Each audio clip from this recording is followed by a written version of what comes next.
You'll own nothing and you'll be happy. June 3rd, 2020. The World Economic Forum publishes a video titled The Great Reset. And that very same day, the royal family publishes a video supporting this so-called major global initiative. We have no alternative because otherwise we will end up having more and more pandemics. Now, over the coming weeks, multiple videos on the reset were published by the World Economic Forum. And they were starting to get more and more sketchy. His Excellency Xi Jinping, President of the People's Republic of China. Major economies should see the world as one community and coordinate the objectives, intensity, and pace of fiscal and monetary policy. And naturally, people started noticing that there was something rather nefarious behind this whole Great Reset initiative. And that begs the question, what are the real intentions behind the reset? Is it simply a failed marketing attempt at an actual genuine initiative? Or is it an attempt to concentrate the power in the hands of a few elitists and establish a new world order, as some are saying?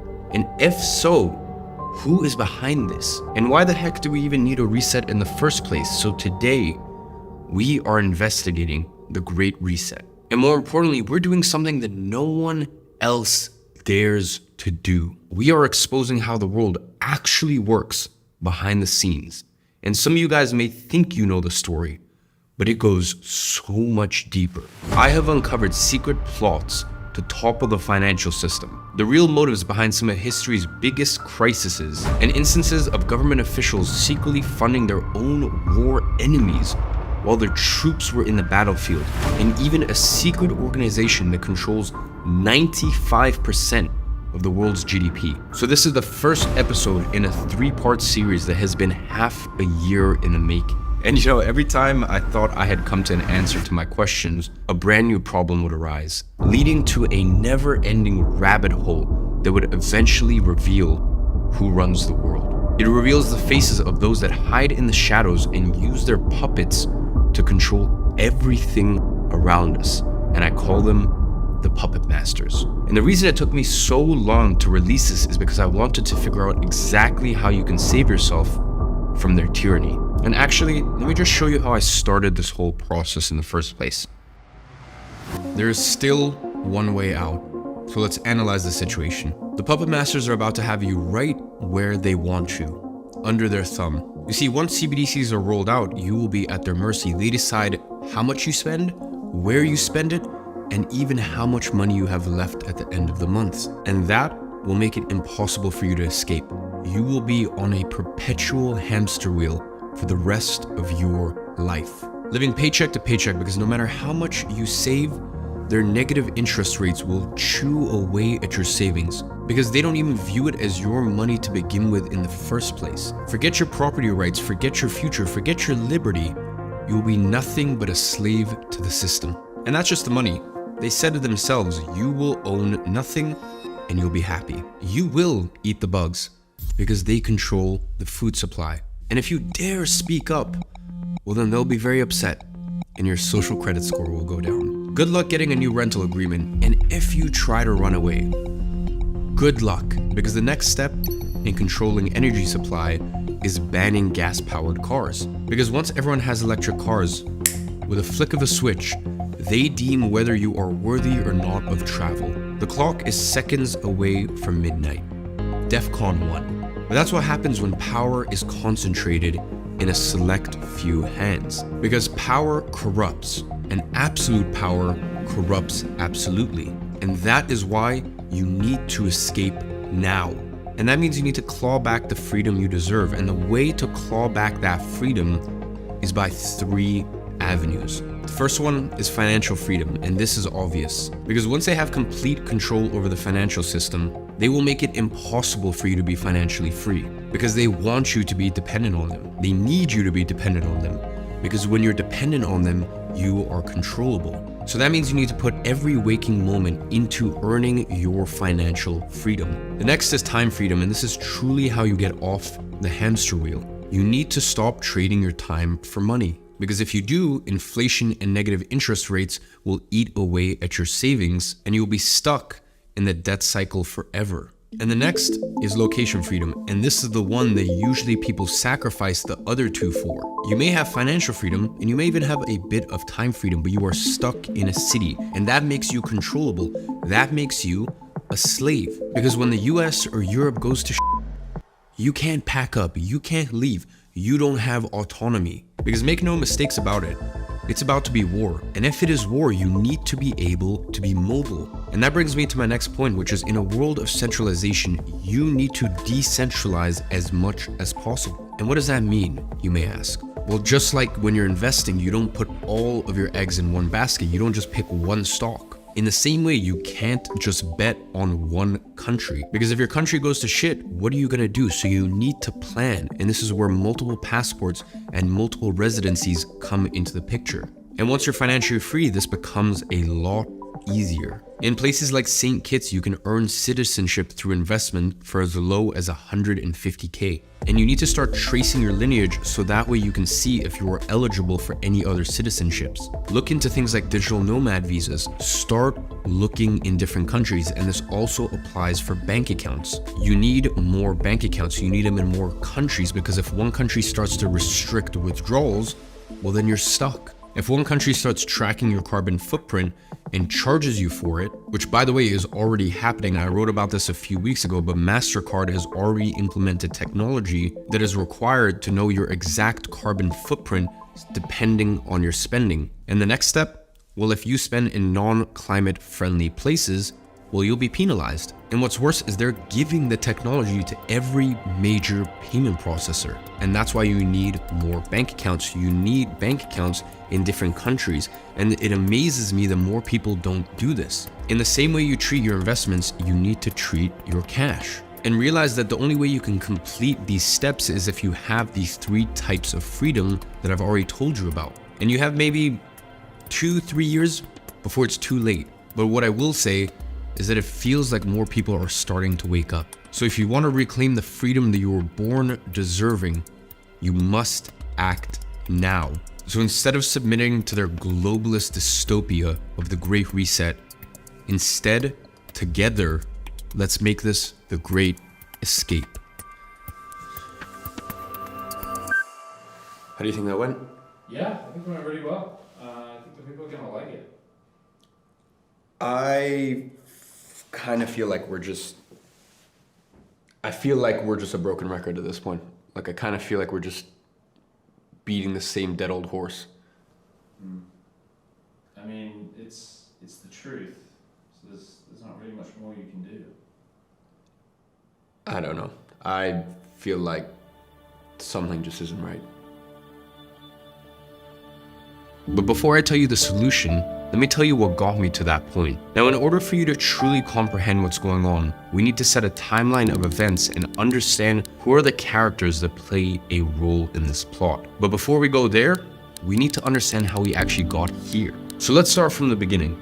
June 3rd, 2020. That was the date that the name The Great Reset was first introduced. And really the idea was the following. Quoting the words from the Great Reset page from the World Economic Forum's website, our world has changed. We have greater challenges than ever before, and because of that, our systems need a reset. The C-19 crisis brings us a unique window of opportunity to reshape our world. There is an urgent need for global stakeholders to cooperate in simultaneously managing the direct consequences of this crisis. Now, all of these claims are pretty debatable. The world has changed.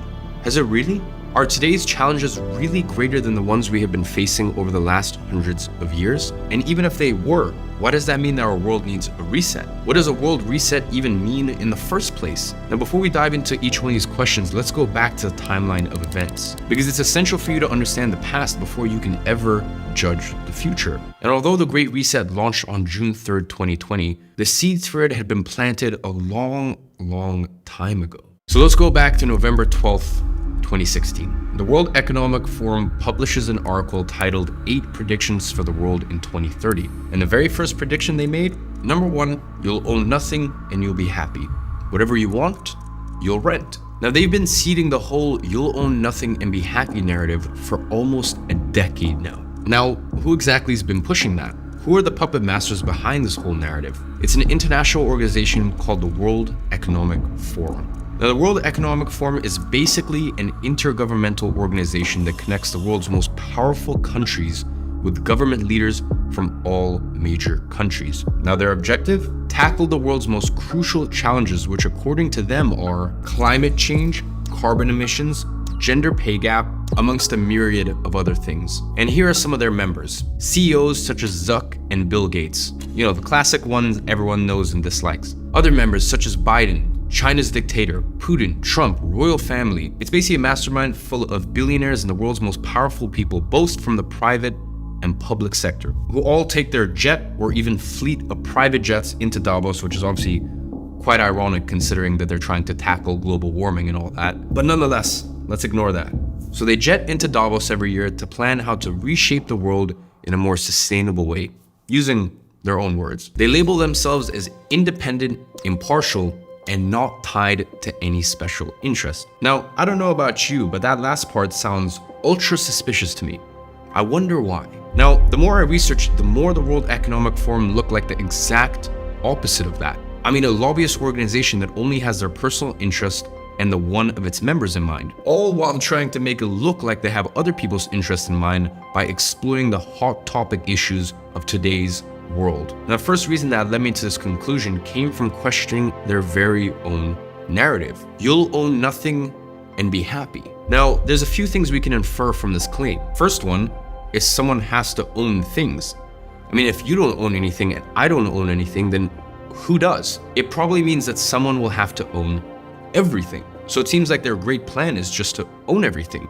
And secondly, you're still gonna need to have a house, a car, a phone, a computer, a stove, a fridge. And if you don't own those, well then you're gonna have to rent them. And everyone else will have to rent from the same individuals who owns everything. So if the only way for you and I to access things is by renting them from the ones that own everything, doesn't that also mean that they'll have complete control over you, me, and everyone else, because they can practically choose who they rent it to and under what conditions they rent it, since we really don't have any other options but to rent from them. And listen, I don't know about you, but for me personally, that doesn't sound too good. And once again, following in their line of thinking, if you own nothing and are happy, does that mean that the people who own everything will be sad?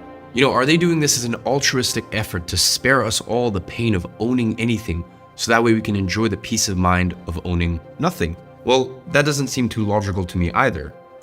So maybe you'll own nothing and be happy so that in turn, they will own everything and be happier? Sounds like a great win-win situation, doesn't it? To me, it sounds like you will own nothing is just another way of saying we will own you. And the more I researched this, the more questions I had. Who's behind the World Economic Forum? What's their actual agenda with this whole Great Reset plan? How do they plan on implementing it in practice? Like, how are we gonna go from owning houses, cars, and other consumer goods to just simply owning nothing? I mean, is the government gonna come knocking on our doors with guns and saying, hey, all of your assets are now mine? So in order to get some answers, let's go back to our investigation board and let's point our efforts to Klaus Schwab. So we've got the first character that plays a role in this plot, the World Economic Forum. So next obvious question to ask is, who runs the World Economic Forum? Because let's think about this. If the World Economic Forum is an organization that proposes and helps governments execute an agenda to literally reshape the future of our world, and they do that by putting themselves in a position of being an internal organization for public-private cooperation, well, surely the person in charge of all that must have been democratically elected, right? I mean, it's just common sense. If you're the one dealing with the public, environmental, and trade policies of the entire world, you have to be elected by the people, or at the very least by an executive board that was democratically elected by elected officials from each country. So that way we know that you are acting on behalf of the interests from the people who elected you. I mean, that has to be the case, right? As it were, it's not. You see, the World Economic Forum is not like the United Nations, the IMF, or even the World Bank, which are the biggest institutions in the world, and all of which have democratic systems to elect their heads. The WEF, though? Well, they're a completely private institution. There's no democratic election to decide who's in charge, and even more interesting than that, all of the institutions that I just mentioned, the IMF, the World Bank, the United Nations, well, they support and execute an agenda that was set by the World Economic Forum. Listen, the bottom line is, the person who's dictating the economic and environmental agenda for the IMF, the World Bank, the United Nations, and for the most important nations and private corporations around the world was elected by nobody other than himself. Yes, that's correct. The person who is telling you that you are going to own nothing and be happy was never even publicly elected. So, who is this powerful and mysterious figure? Ladies and gentlemen, I present to you Klaus Schwab. He's the World Economic Forum's founder and the current president and spokesperson for the organization, the only leader the forum has ever had. And to understand how Klaus Schwab came to be, we need to go back to 1938. That was the year Schwab was born, in no other place than Nazi Germany. And at the time, his father was a managing director for a subsidiary of a Zurich-based engineering firm called Escher Wyss. Now here's a fun little fact for you. That very same firm was found to exploit prisoners of war and use other forms of forced labor. Now this actually sparked rumors that Schwab's father was a high-ranking Nazi official, but fear not, because the fact-checkers were quick to dispel those far-fetched myths. So we definitely don't need to worry about that. You see, Klaus Schwab was well-educated, earning multiple degrees in Switzerland and Germany, as well as a Master's of Public Administration from Harvard University. Now going back to our timeline, fast forward to 1971. Schwab founded the World Economic Forum to fulfill his dream from moving from a shareholder capitalism model to a stakeholder capitalism model. That we act all as stakeholders. The future is built by us. Don't you just love it when a man with a German accent tells us how he's going to reshape our world? Now, what does stakeholder capitalism mean, you may ask? It's essentially moving away from profit-driven leadership to a model where companies answer first to special interests instead. This would mean that the people would have a say on the direction companies move to. You see, the problem with that is regular companies answer to their shareholders, who hold the company accountable to achieving certain financial goals. Now, when you move away from answering to shareholders and decide to answer to the people instead, you answer to virtually everyone. And answering to everyone is the exact same as answering to no one, which is a perfect position to be in. Why? Because you get to claim you're acting on everyone's interests without having to answer to anybody in practice. You become the king, appointed by no one. So what Schwab is really saying when he's advocating for stakeholder capitalism is that he wants corporations to answer to special interests. The special interests of him and his friends at the WEF. He advocates for countries to stop using metrics like GDP and instead use metrics like climate action, sustainability, inclusivity, global cooperation, health, and well-being. The problem with that speech is that none of those are real metrics because they can't be measured objectively with numbers. And this is exactly what he wants, because then he can make himself unaccountable while pursuing a broader agenda. Now, at this point in my investigation, I thought I had a pretty clear idea of where things were going until I started to read Klaus Schwab's book, C19, The Great Reset. You see, what I found inside this book completely changed the direction of my entire investigation. And here's what I found. Throughout the entire book, Schwab kept repeating that this crisis was an opportunity. And I kept reading the word crisis over and over. And I quote, "One of the lessons of the past 5 centuries in Europe and America is this: acute crises contribute to boosting the power of the state. It's always been the case, and there's no reason why it should be different with the C19 pandemic." It was as if he was trying to make a point about how beneficial crises were to society. I mean, doesn't that sound completely backwards? And at first I tried to ignore it, but the same thing just kept popping up over and over. And I thought to myself, there has to be some untold reason behind Schwab's obsession with crises. So I decided to add that to my investigation board and jump down a completely different rabbit hole, because I started to investigate the biggest crises from modern times that preceded the creation of the World Economic Forum. The Panic of 1907, World War I, World War II, and more. And after literally months of research, I managed to piece everything together that at first glance looked completely unrelated. And that's when I noticed that there was a much bigger story to this whole Great Reset narrative that was simply not being told. And it involved players like the Federal Reserve, JP Morgan, and even the island nation of Bahamas. I started to notice that the reset was much bigger than petty politics or ideologies. It's not about left-wing versus right-wing, not even close. The root of the problem is much deeper than that. And in order for you to understand it, we need to take another trip back in time and work our way through the timeline up until 1971, the year the World Economic Forum was founded. 1914, World War I. Now we often ask ourselves how it would even be possible to commit the heinous acts that marked the 20th century. And I think after I tell you the real story behind the US's entrance into World War I, things will begin to clear up. You see, you believe what you've been told in history class. You might even think that the US entered World War I for the greater good. I mean, after all, it was the influx of US troops coming at the brink of time that played a major role in the Allies' victory. So surely the US was motivated by pure intentions, a desire to restore peace in the world and fight evil. Well, the more I researched, the more I questioned that hypothesis. And I'm sure there were good actors who did want that, but the truth is, they were hardly the ones pulling the strings. You see, prior to the war, there was no appetite amongst the American public to join the war. So why did they? The war was far away, it didn't threaten American security, and quite frankly, it was none of America's business. At least that's what the vast majority of Americans thought. And the large German population in the US were drawn towards neutrality. And the rest of the population could be characterized as disinterested in the war. And I guess that's only natural. I mean, who would want war? Worse still, what kind of man would seek war, seek the death of millions? And this question started to become more and more pertinent after I found out that the US's entrance into the Great War didn't exactly happen as we may have been taught. I mean, I'm sure you weren't told in history class, but the US's entrance into the war was actually orchestrated at the highest levels of government and beyond. And one man in particular was instrumental to this process.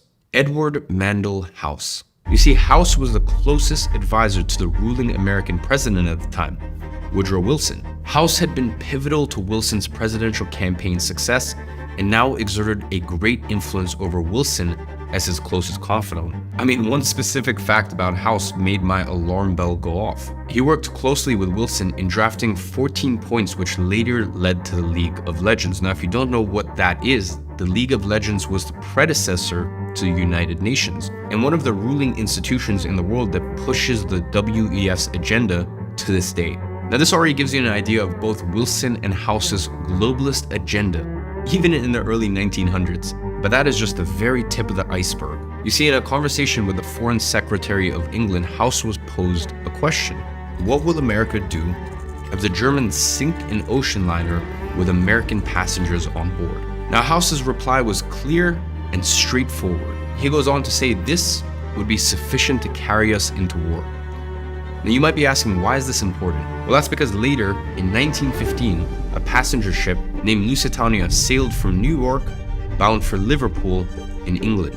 And can you guess what happened to that ship? The Germans torpedoed it, killing almost 2,000 civilians, giving the American government the perfect pretext to enter the war with the public on their side.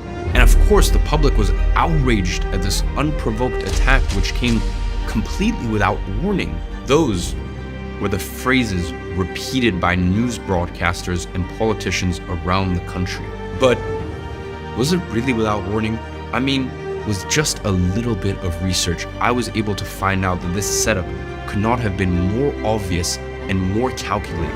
I mean, the Germans literally took out an ad in the New York Times warning people the risks of boarding the ship, explicitly writing that the ship would be liable to destruction. I mean, they were basically saying, look, if you send a ship into war-torn waters, we will have no choice but to attack it. So that begs the question, why would the American government do it anyways, knowing that they would be attacked and that 2,000 innocent lives would be at risk? To be completely honest, I wasn't too sure either. Was it malice? I mean, surely not. And at this point, unfortunately, it looked like I had encountered a dead end in my investigation. I simply didn't have anywhere else to go from here. But there were still unanswered questions that I had to find answers to. I mean, I knew that the American government orchestrated their way into war, but why? Why would they do that? And I knew that later on, House and Woodrow went on to create the foundations for the UN, an organization that's completely aligned with the WEF's interests, but I still hadn't found a direct connection between the two. And why did Klaus have such a fixation on crisis in his book? You know, I sat with those questions for weeks, with honestly embarrassingly little progress. But it was only after weeks of going nowhere with my research that I was able to find something that would help me piece things together. It turns out that the answers to my questions were buried in an old and obscure book written by General Smedley Butler, titled War is Racket. You see, Butler was one of the most decorated American generals, two-time Medal of Honor recipient, who actually fought in World War I. And these are his words on the topic. Woodrow Wilson was re-elected president in 1916 on a platform that he had kept us out of the war. Yet 5 months later, he asked Congress to declare war on Germany. The 4 million young men who put on uniforms and marched or sailed away were not asked whether they wanted to go forth to suffer and die. Then what caused our government to change its mind so suddenly? Money. An Allied commission came over shortly before the war declaration and called on the president. You see, the president summoned a group of advisors, and the head of the commission spoke. Stripped of its diplomatic language, this is what he told the president and his group. There's no use kidding ourselves any longer. The cause of the Allies is lost.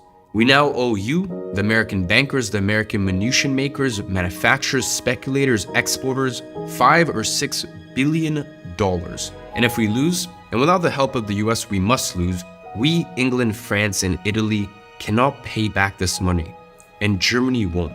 And that, my friends, is an excerpt from Major General Smedley Butler's War is Racket, 1935. It has been estimated by statisticians, economists, and researchers that the war yielded $16 billion in profits. That is how the 21,000 billionaires and millionaires got that way. Okay, so that answers one of our questions, which is why would Americans force their way into war? Money. Now, it's not like that money went straight to the American government. You see, as we've seen already, there are shadow figures who control the government's agenda to align with their own interests. So that led me to the next obvious question: who really got rich off the war?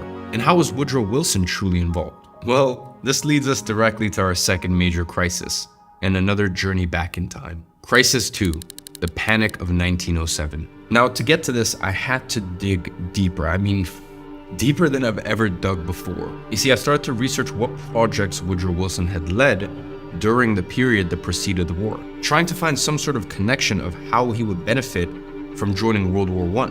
And believe it or not, but the answer was hidden right under my nose this whole time, in one of the most powerful institutions in the whole world. One that everyone knows about but just takes for granted. I mean, to be honest, there's so much to the story that I can't even get into now that I might even do a separate series just to the financial fraud that has bankrupted millions of people since 1913. But for now, I'll just keep it simple.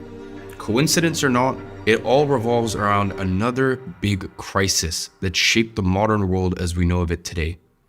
The Panic of 1907, the first financial crisis of the 20th century. And it was caused by the collapse of highly leveraged speculative investments propagated by easy money policies pursued by the US Treasury in the preceding years. And that ultimately led to a lot of bank runs in New York banks that were financing these risky investments. Now, if you don't know what a bank run is, it's essentially people desperately withdrawing their money from the banks, fearing that the bank would run out of money and they'd lose all of their funds they had deposited in there. The only problem is, the more people withdrawing money, the higher the risk of the bank running out of funds to cover the withdrawals. And in turn, that prompts even more people to withdraw money, leading to a self-destructive cycle that keeps draining the bank's reserves until they run out of money and default. I mean, it's like a snowball effect, and once it gets momentum, it is very hard to stop it. Now, why would that be a problem, you might ask? I mean,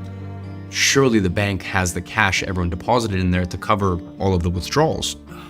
No, my friend. You see, the bank doesn't just sit on the money you deposit. No, you see, it lends out almost all of it to make a profit on the interest rates. And that's how banks make money. So when a bank run happens, I mean, there's really only one way to stop it. Another institution stepping in and lending their own money to cover withdrawals. And that is exactly what happened in the Panic of 1907. And one man was able to save New York banking almost single-handedly. His name? J.P. Morgan. You see, J.P. Morgan bailed out the banks by putting his own money on the line. Now, why would he do that? Why would one of the most powerful men in the world put his own money on the line to save his competitors from defaulting? Well, there's two explanations. Number one is that, J.P. Morgan is very generous and deeply cared about his competitors to the point where he would risk his own bank to save others. How kind of him. Or option two is that he had an incentive for doing so. And my gut feeling tells me that option two is a little bit more likely. Now, why would he have an incentive for doing this? Well, here's how everything comes together, and you begin to see just how all the pieces fit together perfectly. You see, the whole panic of 1907 led to a huge loss of confidence in the US Treasury, which is the organization that was supposed to ensure that problems like that wouldn't happen. So naturally, when they failed to do this, it became the impetus for Congress to begin a complete overhaul of the system. The following year, Senator Nelson Aldrich was appointed as the chairman of the National Monetary Commission with the mission to form a commission to study the European financial system. What most people didn't know was that behind the scenes, Senator Aldrich had close ties to bankers. You see, he went on to spend almost 2 years in Europe writing recommendations and reports. And here's what happened. Upon his return, instead of handing out his reports straight to Congress, Aldrich decided to do something else. On the evening of November 22nd, 1910, Senator Aldrich left New Jersey on a train in complete secrecy alongside 6 other individuals who all dropped their names in favor of code names so no one would discover who they all were. And their destination? A private secluded island off the coast of Georgia. It was called Jekyll Island. And there, they stayed at a club, the Jekyll Island Club, which was co-owned by none other than J.P. Morgan, who arranged himself the entire facility just for this specific meeting. Now later, during my fact-checking research, I also found sources pointing out that the Rockefellers also co-owned this estate. And this meeting was so secretive, so concealed from government and public attention, that nobody even knew was taking place. Now, who might be invited to attend such a secretive and important meeting?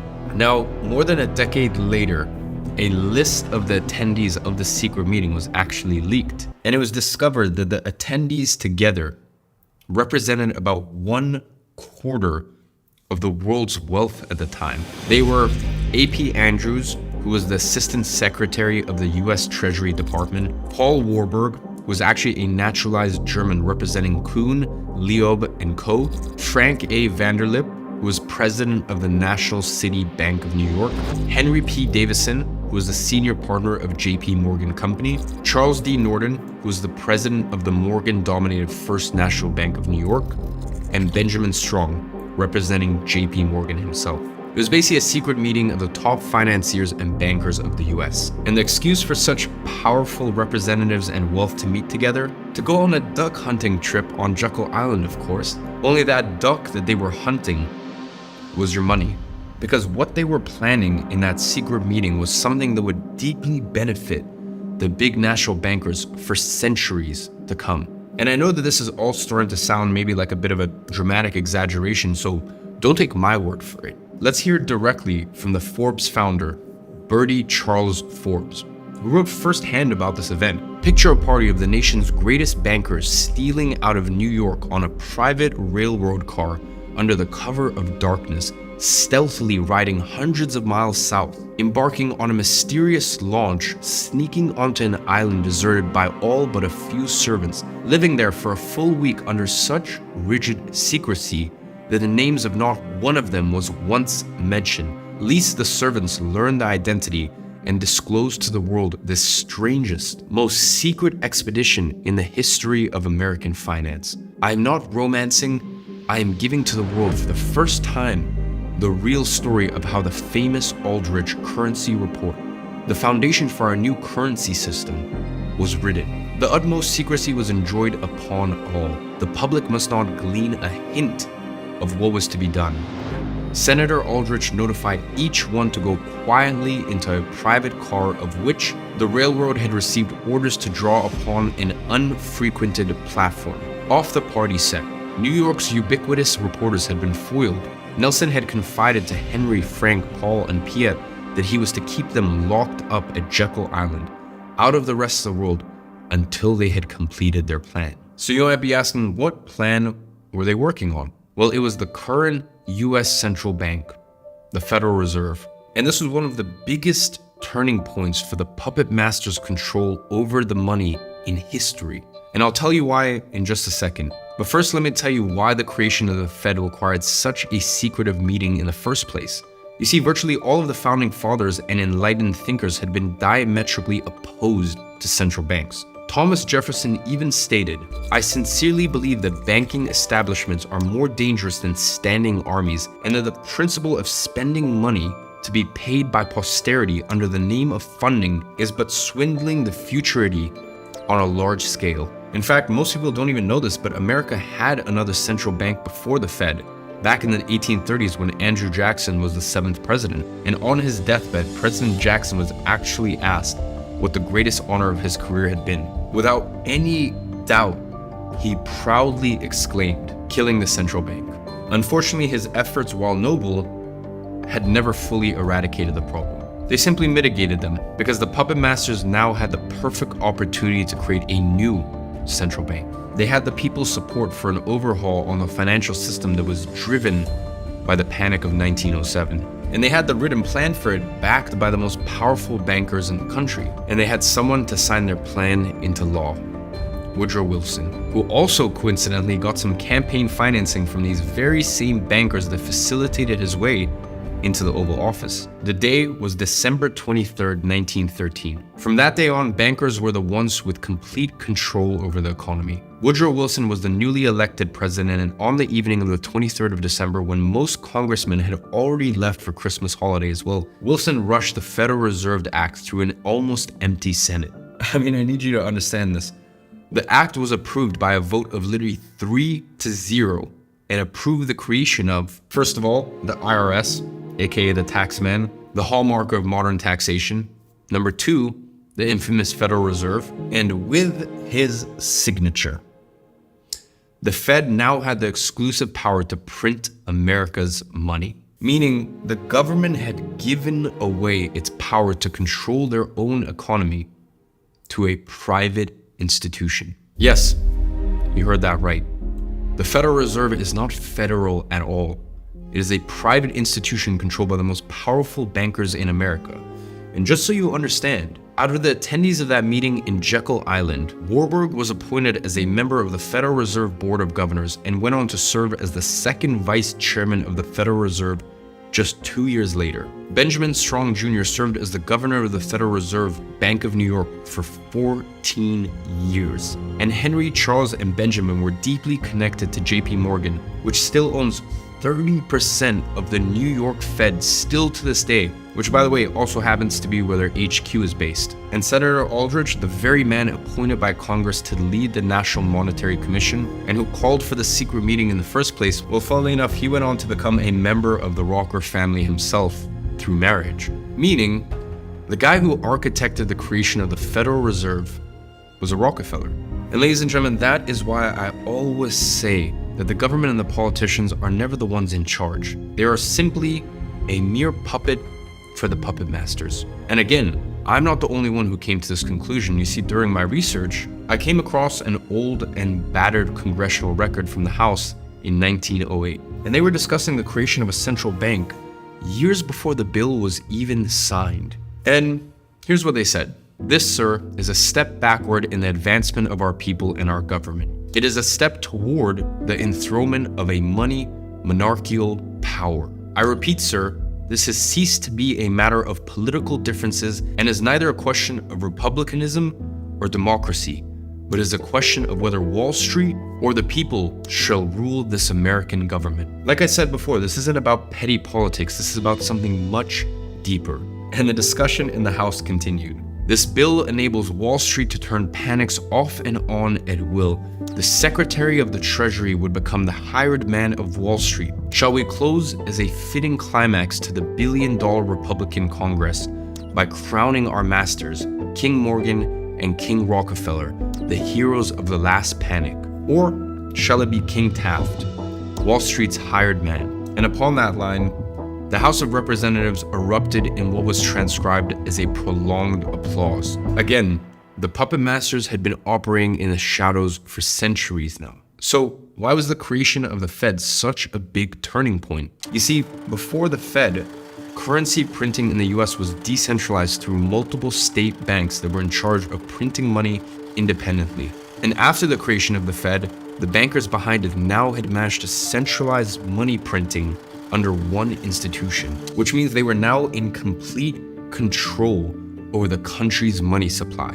And just a few short years later, Woodrow Wilson launched the US into World War I, as we already know. So after all that, in whose interest was it to join the war? Well, it was the bankers behind the Fed. Now, why, you might be asking? Because here's what happens during war. The government increases their spending dramatically, having to print more money to cover such spending. However, the government can't print their own money anymore. So what it does instead is it takes up huge amounts of debt. And where do you think that money comes from? The Fed and the bankers, facilitated through a complex web of debt instruments. And then the government has to pay interest on that, which is how the bankers and the Fed make money. A lot of money. And in this graph, you can see how much debt the US has accumulated throughout the war. The higher the spikes, the more money the Fed makes as interest. Even Congressman Charles Lindbergh spoke about the events of 1907 as a great scheme, saying that the king bankers knew the conditions of the market and informed their close friends as to what was to come. There would be a panic in the fall of 1907 that would be advertised as the result of our bad banking and currency laws, which primed the system for overhaul in the form of a central bank. And later, Charles went on to discuss Woodrow Wilson's act. This act establishes the most gigantic trust on wealth. When the president signs this act, the invisible government by the money power will be legalized. Now, you know exactly what he meant by the invisible government by the money power. Now, I'm gonna be honest with you. Even after all of this evidence, I was still not convinced about the real interest behind the Federal Reserve and if they were as nefarious as my research was making them seem to. It was only after I got my hands on a lost document from 1932 that my mind changed. You see, this document is stored in the document division of the Stanford Library, and it reports the hearings of an investigation on the Federal Reserve that took place in US Congress. And the reason for such investigation? Well, you see, the chair of the House of the Banking Committee accused the Federal Reserve of artificially creating crashes and crisis, to the point of even filing a petition for the impeachment of the Federal Reserve Board. What I found buried inside of this document was mind-blowing. Here's how the petition for the impeachment was introduced. Mr. Chairman, we have in this country one of the most corrupt institutions the world has ever known. I refer to the Federal Reserve Board and the Federal Reserve Banks. This evil institution has impoverished and ruined the people of the US and has practically bankrupted our government. It was done this through the maladministration of the law by the Federal Reserve Board and through the corrupt practices of the moneyed vultures that control it. Now, some people think the Federal Reserve Banks are US government institutions. They're not government institutions. They are private credit monopolies which prey upon the people of the United States for the benefit of themselves. Listen, this is not me saying it. That was said in Congress by the chair of the House of Banking Committee. And that, my friend, sealed the deal for me alongside all the other evidence I had gathered throughout my research. That tells you everything you need to know about the real interest and incentives behind the Federal Reserve. Now, with those new discoveries, I circled back to our main questions to evaluate what we had uncovered so far. While looking into World War I and the Panic of 1907, we managed to gather the information needed to answer some of our most prominent questions. What is the real hidden agenda of the World Economic Forum? Why do they think that the world needs a reset, and how do they plan to implement this in practice? Why did Klaus Schwab have such a fixation with crisis in his book? And most importantly, what is the connection between the WEF and the most powerful institutions that shape our world today, such as the Fed, the UN, the World Bank, the IMF, etc. At this point, we have already found out why the American government orchestrated their way into the war. And secondly, who got rich off of that war. And thirdly, how the Fed was connected to all of these efforts. So there's still a few questions that remain unanswered. And here's where I actually noticed something interesting. You see, the World Economic Forum and the Great Reset are all global initiatives with worldwide impact. So if that's the case, why does everything we've managed to uncover so far only relate to the US? How did they manage to go from controlling the US money supply to controlling the money worldwide? And here is where things take an unexpected turn. And we look at our third crisis, World War II. December 7th, 1941. You see, before we ever get to 1971, the year of the creation of the World Economic Forum, there's still one last crisis we need to revisit that happened between World War I and 1971. And you can probably guess what that was. World War II, surely the noble fight against the Nazis was just that, noble. I mean, after all, the US had absolutely no choice but to enter the war after the atrocious events of December 7th, 1941, when the Japanese Empire launched a surprise military attack at Pearl Harbor. At least, that's what I've always been told. Now, after finding out the real reason that the US joined World War I couldn't help but ask myself the question, was that really what happened? You see, the US already had a precedent of orchestrating their way into wars, so I simply couldn't take all these facts at face value. So I went on to investigate, and what I found made me realize just how deep the rabbit hole goes. I mean, obviously learning from their own experiences during World War I, the puppet masters already knew how to create filthy amounts of wealth through war. I mean, their blueprint was simple. Get the government to spend a lot and create internal debt, and then loan money to the government from the Fed and others. Then get paid interest on those loans. The more debt the government creates, the more money the puppet masters make. Listen, we already know the drill. And you can see how effective that was when we update our chart that shows the internal debt with the data for World War II. Pretty much 4 times more debt than in World War I. But what's more is with all that new cash leads to the puppet master's favorite control tool, inflation. In the years after the war, inflation soared by 20%. And who reaps the benefit of prices going up? Asset owners. Who get screwed? Everyday people. While their purchasing power was getting wrecked, the asset owners enjoyed the benefits. The Dow rallied over 500% over the next 20 years. So not only do puppet masters get rich off the war and its money printing, but they got even richer from the economic effects of printing money and inflation. But we already saw that after World War I, where the Dow also surged 500% before the Great Depression. So that's the unexciting part. That's old news, because I found out that this tactic is just the tip of the iceberg. During World War II, the puppet masters got even more creative and came up with an ingenious idea.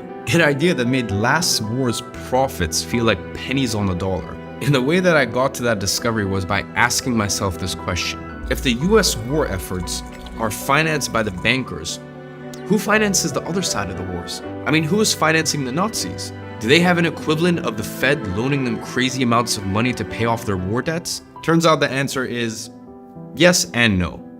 You see, here's the thing. Germany didn't have a huge central bank with access to ungodly amounts of money like the US does with the Fed. So Hitler had to find other ways of financing his efforts. And here's where a guy called Fritz Thyssen comes into the picture. Thyssen helped finance Hitler's plans for over a decade.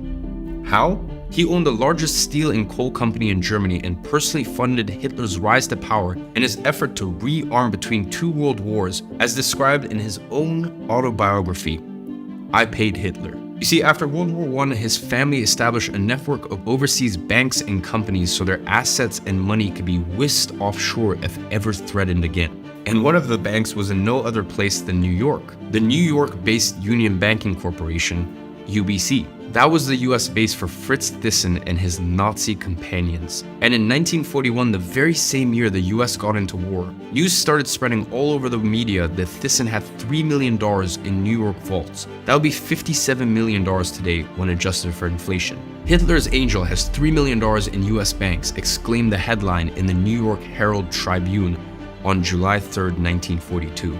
By then, the US had been at war with Germany for nearly 8 months already. But more importantly, this article uncovered a very unexpected connection to this bank.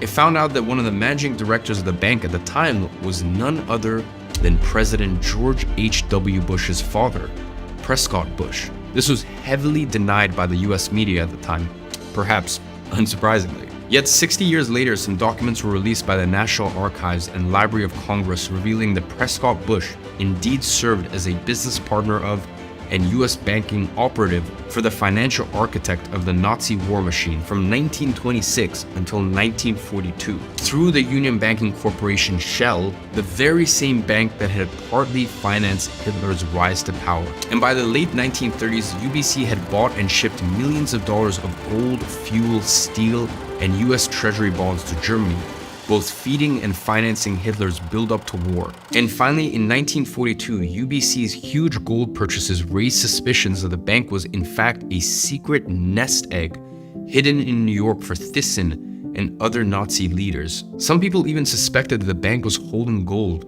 on behalf of Hitler himself.